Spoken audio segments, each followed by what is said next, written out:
ആ അടുത്ത ജന്മത്തിൽ നീ ആരായിട്ട് ജനിക്കണമെന്നാണ് നിന്റെ ആഗ്രഹം? അടുത്ത ജന്മത്തില് ഞാനൊരു പുഴയും ചേട്ടനൊരു കടലുമായിട്ട് ജനിക്കണമെന്നാ എന്റെ. എന്തോന്ന്? പുഴയായിട്ട് തന്നെ ജീവിച്ചോ?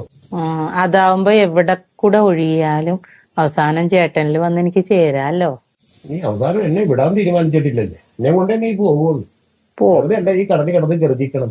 ഇടക്കിടക്ക് ന്യൂനമർദ്ദവും സുനാമിയും ചക്രവാത ചൂടി ഉണ്ടാകണം. നിന്നെപ്പുറത്ത് കുറെ പുഴകൾ ഒഴുകി ആ കടലിലാക്കി വന്ന് ചേരണമെന്നാ മനുഷ്യന്റെ സമാധാനം മൊത്തം നഷ്ടപ്പെടുന്നു. പോടും.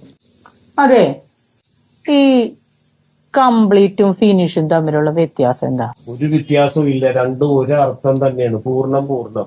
ആണോ? അതായത് സംശയം ഉണ്ടാവില്ല. അതെങ്ങനെ പിന്നെ ഇതിനെ രണ്ടു വാക്ക് ഉപയോഗിക്കണത്? ഒരു കംപ്ലീറ്റ് എന്ന് പറഞ്ഞു കഴിഞ്ഞാൽ നിനക്ക് എന്നെ കിട്ടി, നിന്റെ ജീവിതം കംപ്ലീറ്റ് ആയി. ഞാൻ നിന്നെ കെട്ടി, എന്റെ ജീവിതം ഫിനിഷായി.